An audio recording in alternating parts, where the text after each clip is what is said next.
సత్సంగం సత్సంగం భగవంతుని లీలలు, సాధు సత్పురుషుల గాథలు, మహాత్ముల జీవిత గాథలు, భగవంతుని తత్వం తెలుసుకునే ప్రయత్నమే సత్సంగం. ఈ సత్సంగం వినండి, వినిపించండి, వింటూనే ఉండండి. సత్సంగం, ఈ సత్సంగం.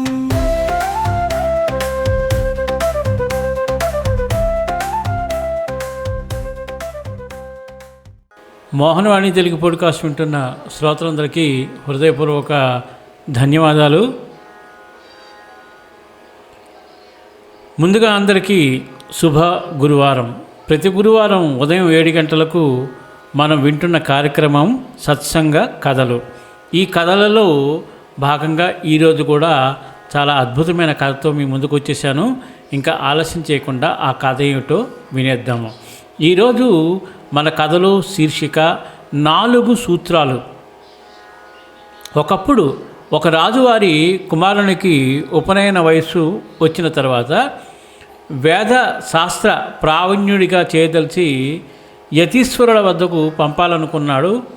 కానీ రాణిగారి మాత్రం, రాజా, యతీశ్వరుల వద్ద వేదం అభ్యసించే భాగ్యం కలగాలంటే పూర్వజన్మ ఫలం, భగవంతుని కృపా కటాక్షం ఉండాలని చెప్పింది. అంతటా రాజు, మన రాజ్యమునకు దగ్గరలో ఉన్న అరణ్యంలో 4 యతీశ్వరులు ఉన్నారు.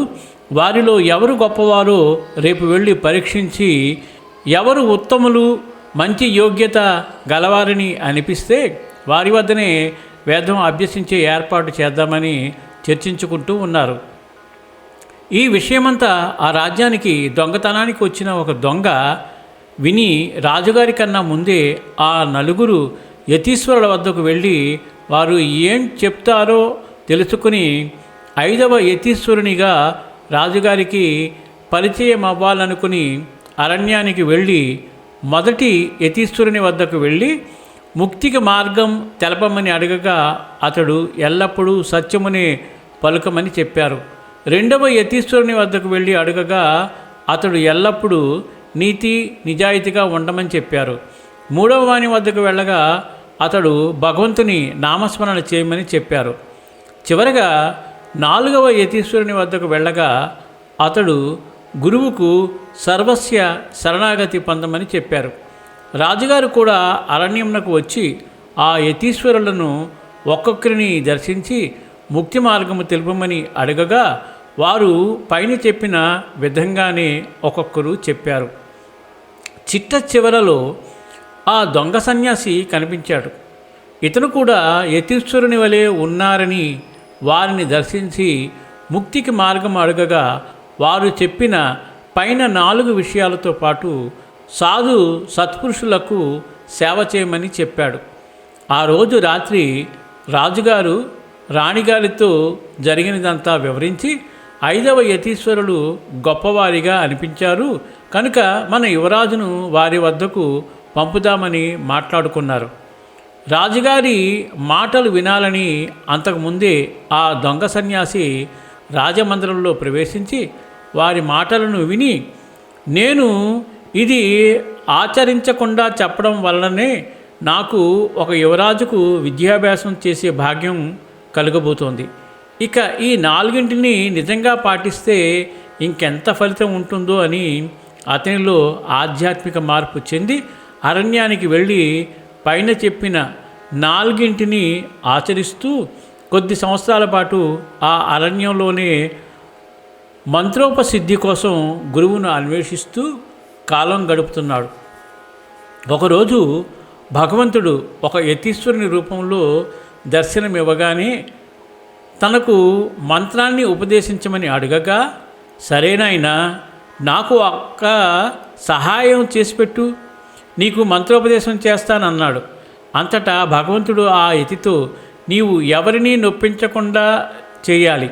అది ఏమనగా, ఎల్లప్పుడూ సత్యమునే పలుకు వాని తల, నీతి నిజాయితీలతో ఉండే వాని తల, నిత్యము భగవన్నామస్మరణ చేసేవాని తల, గురువే సర్వస్య శరణాగతి అని నమ్మిన వారి తల తీసుకురమ్మని చెప్పారు. ఆ యతి నేను ఇప్పుడే తెస్తానని తాను ఇంతకుముందు దర్శించిన ఆ నలుగురు యతీశ్వరుల తలల కోసమని బయలుదేరి కొద్ది దూరం వెళ్ళిన తర్వాత వీరి తలలను నరకడం అంటే ఖచ్చితంగా వీరిని నొప్పించిన వాడిని అవుతాను కదా అనుకుని ఆ కత్తిని తెచ్చి యతీశ్వరుని రూపంలో ఉన్న భగవంతునికిచ్చి, ఓ యతిరేవణ్య, మీకు 4 తలలతో పని లేదు.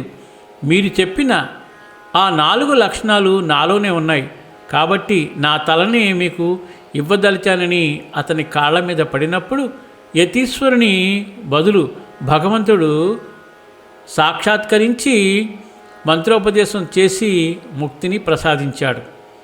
పైన చెప్పిన 4 అంటే సత్యమునే పలుకము, నీతి నిజాయితీతో జీవించడము, భగవన్నామస్మరణ చేయడం, గురువునే సర్వస్వ శరణాగతిగా పొందడం వంటిది ఆచరించినప్పుడు భగవంతుని అనుగ్రహ ఆశీస్సులు కృప వాటంతటా అవే ప్రాప్తిస్తాయి.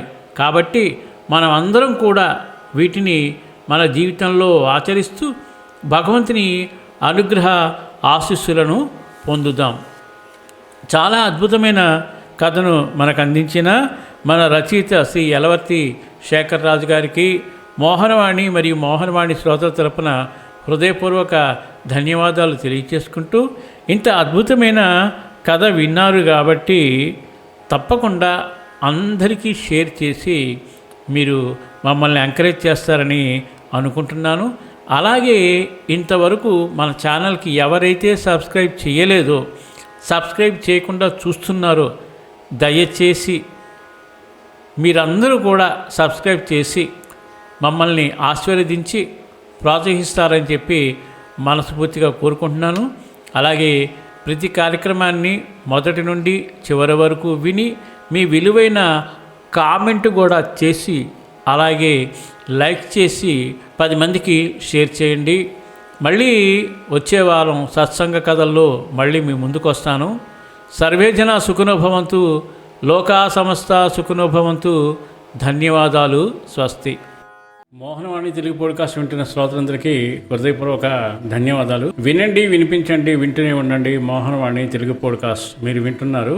మోహనవాణి. మన మోహనవాణి కార్యక్రమాలు మీకు నచ్చినట్లయితే వెంటనే ఒక లైక్ చేయండి, అలాగే కామెంట్ చేయండి, ఎక్కువ మందికి షేర్ చేయండి. సబ్స్క్రైబ్ చేసుకోకపోతే వెంటనే మన ఛానల్కి ఇప్పుడే సబ్స్క్రైబ్ చేసుకోండి. ధన్యవాదాలు.